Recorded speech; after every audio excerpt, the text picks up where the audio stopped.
In December 1988, 23-year-old journalism student Lisa Lynn Bishop embarked on a sea voyage from which she would never return. She allegedly boarded an 82-foot freighter named the Frieden, captained by 28-year-old German national Florian Meyer, and accompanied by 7 Haitian crew members. Their destination was Haiti, but they never arrived, leaving behind a trail of unanswered questions. Lisa, hailing from Atlanta, Georgia, was passionate about journalism and sought to explore the stark economic contrast between the United States and Haiti. This trip was an opportunity for her to delve into the socio-economic conditions of Haiti, aiming to craft a compelling narrative for her studies. Her enthusiasm for the voyage was evident, despite concerns from her parents and her boyfriend Paul Cornwell, who owned the nightclub where Lisa had met Florian a year prior.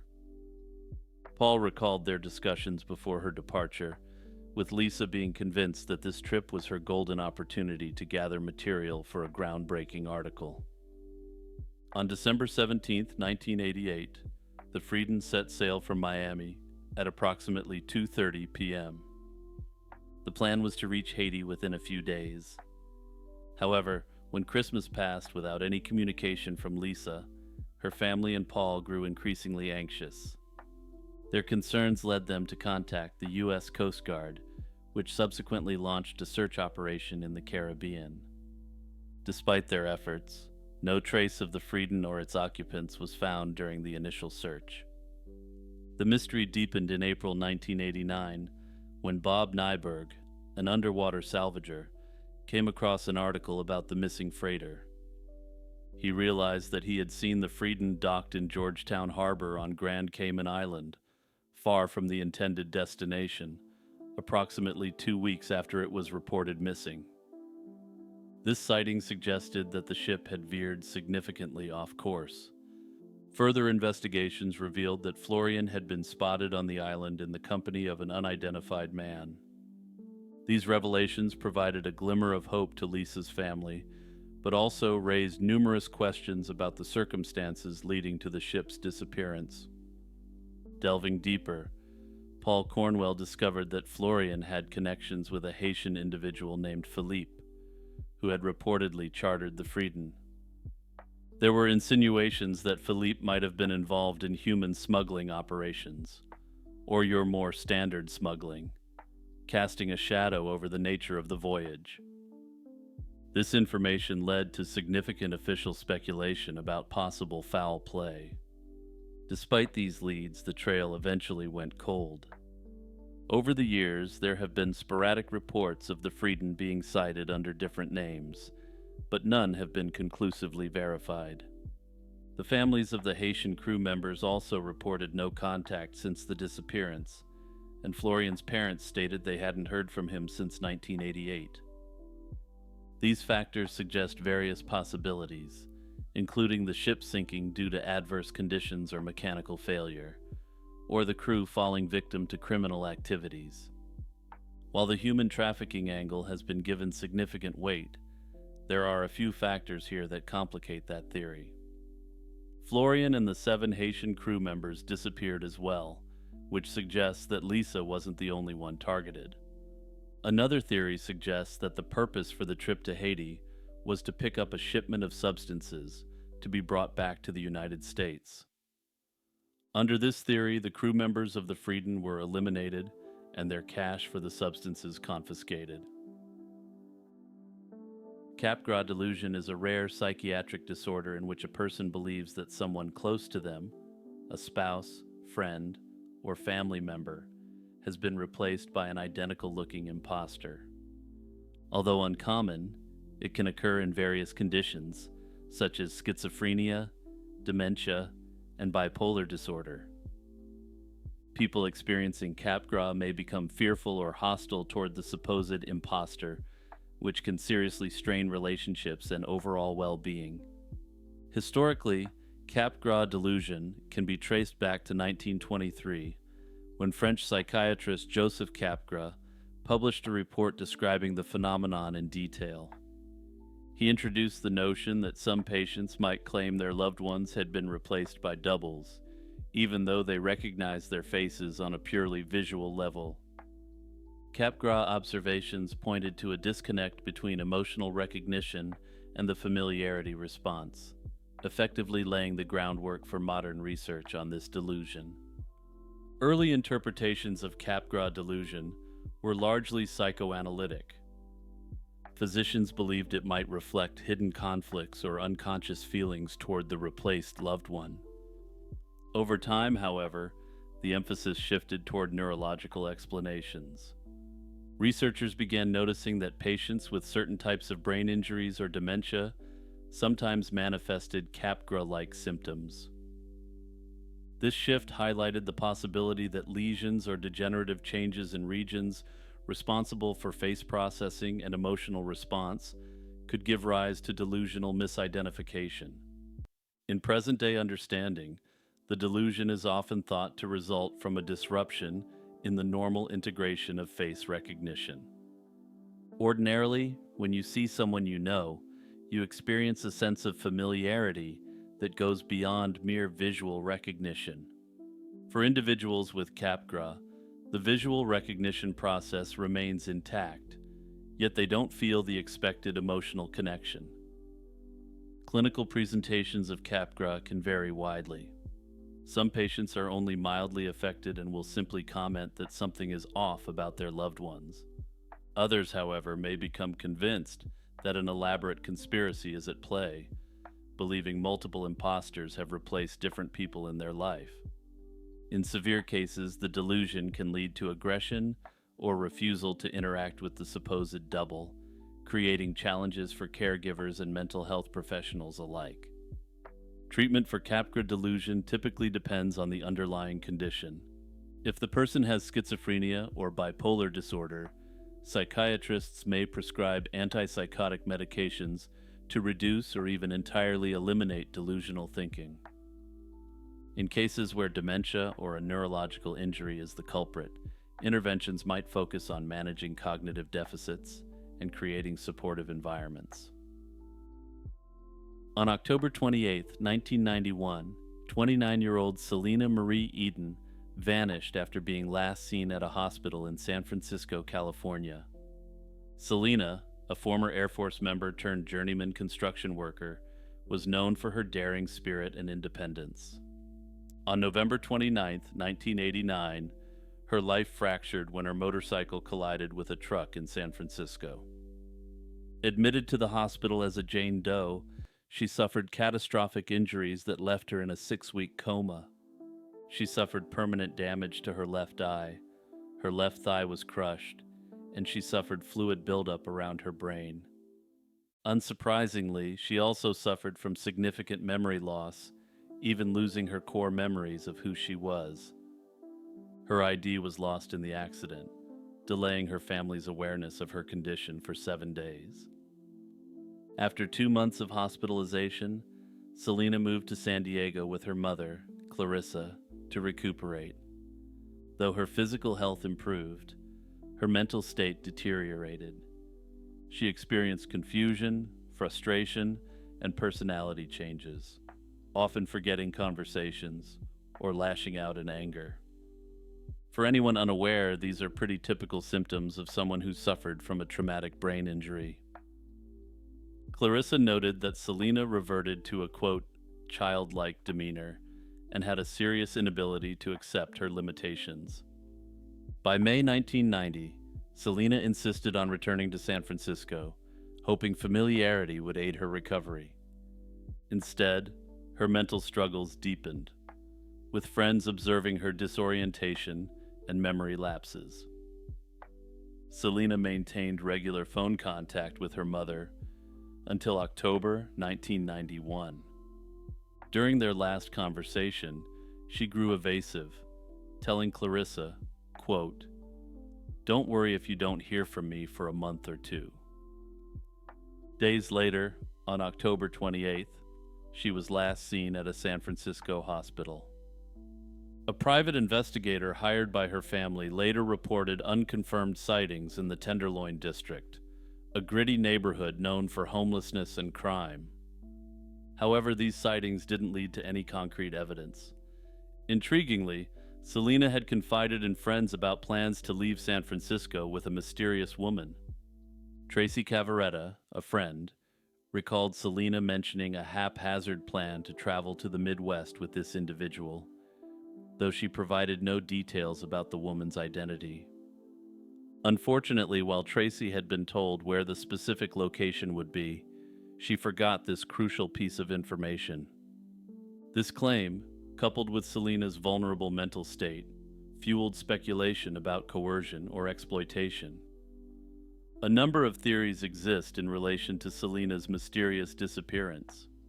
Selena's brain injuries left her prone to confusion and memory loss. Friends described her wandering into traffic or forgetting familiar faces, raising the possibility that she became disoriented and succumbed to exposure or an accident. The Tenderloin District's dangers, overdoses, violence, or untreated medical crises could have claimed her life, with her remains going unidentified due to lack of records. Notably, while Selena didn't have any substance issues prior to the accident, traumatic brain injuries are known to significantly change individuals' personalities. Exploitation or some sort of foul play are also factors that have been considered. The mysterious woman Selena referenced remains a haunting enigma. Investigators theorized she could have been part of a predatory network targeting vulnerable individuals. Selena's physical and cognitive limitations made her an easy mark for trafficking or forced labor. However, no corroborating evidence or similar cases linked to this woman have emerged. Some speculate Selena intentionally severed ties to escape the anguish of her post-accident life. Yet this theory conflicts with her close bond with her family and her reliance on their support. She left behind personal belongings and had no access to significant funds, making a planned departure unlikely. Some theorize that she experienced a dissociative fugue, or simply a state of amnesia due to her brain injury. Notably, dissociative fugues are commonly associated with brain injuries, and also result in people going on unexpected and unplanned trips, sometimes starting new lives permanently. Hey everyone, it's Jimmy here, asking you to take a moment and hit the share button and send this video to 2 friends or family members. Also, don't forget to hit that notification bell so you never miss one of my very consistent uploads. Jevons paradox is a concept that's often mentioned in discussions about energy efficiency and resource consumption. It states that when technological improvements increase the efficiency of using a resource, the rate of consumption of that resource can actually go up instead of down. This idea first appeared in the work of William Stanley Jevons, who was a notable British economist in the 19th century. William Stanley Jevons first presented this paradox in his 1865 book, The Coal Question. In Victorian-era Britain, coal was the backbone of industry, fueling factories and railway networks. Jevons observed that as steam engines and industrial processes became more efficient in their use of coal, total coal consumption did not decrease. In fact, it increased. This was puzzling at first glance, as one might have assumed that if machines required less coal to operate, then the overall need for coal would drop. But Jevons noted the opposite was true. As machines grew more efficient, operating costs fell, manufacturers could produce more goods at lower prices, and society's demand for coal-powered products and services expanded. Jevons' finding was especially significant at a time when Britain's economic success depended heavily on the availability and price of coal. If Britain's industrial sector could produce more output using the same or smaller amount of coal, it gained a competitive advantage. The cheaper and more accessible coal-based energy became, the more manufacturers wanted to exploit it, leading to a surge in total coal usage. Jevons warned that this could eventually deplete Britain's coal reserves, sparking debates about resource scarcity and sustainable growth. His argument about increased efficiency driving higher resource consumption has had a lasting influence on economic thought. Jevons' paradox challenges the intuitive belief that efficiency gains automatically lead to conservation. The paradox arises because of a basic principle of economics. As a resource becomes cheaper to use, people find more ways to use it, and demand for it increases. So, while individual devices or processes may become more efficient, the total consumption of that resource may actually grow. An example of this principle at work in the modern era can be seen in the automotive industry. Cars have become more fuel efficient over time through advancements in engine technology, aerodynamics, and lighter materials. But as vehicles get more miles per gallon, driving becomes cheaper on a per mile basis, and it can encourage people to drive more frequently or opt for larger vehicles. And for anyone who's older than 20, you'll remember a time when every vehicle you see wasn't an SUV or a truck. When multiplied across millions of drivers, these behavioral shifts can partially or even fully offset the efficiency gains, leading to a steady or increasing overall fuel consumption. Jevons paradox continues to capture attention because it runs counter to the optimistic narrative that technology alone can solve our resource and environmental challenges. In many policy debates, increasing efficiency is often promoted as a major strategy to conserve resources. While efficiency measures can indeed help, this paradox warns us that it's not always as straightforward as it seems. Cryptozoology is a field that's full of mysterious creatures that defy easy classification. Among these is the ahool, a cryptid said to inhabit the remote rainforests of Java, Indonesia. The ahool first came to the attention of Western audiences through the work of British naturalist Dr. Ernest Bartels in the 1920s. He was exploring a waterfall on the slopes of Mount Salak in West Java when he claimed to have heard a loud, distinct cry. Bartels later described encountering a massive flying creature with a wingspan of around 12 feet. According to his account, it had a primate-like head, large dark eyes, and long clawed forearms. While he's the most well-known source of the ahool legend, the creature has roots in Javanese folklore. Indigenous communities in Java have long told stories of giant bats or bird-like creatures that dwell deep in the rainforest. These stories often serve as cautionary tales, warning against venturing into certain areas or disturbing the natural balance of the jungle. Over time, these tales were woven into the cultural fabric of the region, further mystifying the ahool. Descriptions of the ahool are consistent in some ways, but vary in others. Witnesses generally agree on the creature's size, which is said to rival that of a very small airplane. The ahool is often described as having leathery wings, similar to a bat's, and a fur-covered body. Its face is said to resemble that of a primate, leading some to speculate it might be a previously undiscovered species of bat. The creature's call is its most distinctive feature. The loud, haunting howl is often reported at night, lending an air of mystery to the sightings. Witnesses claim the ahool is nocturnal, emerging from caves or dense canopies under the cover of darkness to hunt fish and other small prey. Its behavior aligns with some large bat species, adding a layer of plausibility to the sightings according to supporters. As with many cryptids, the ahool has inspired various scientific theories.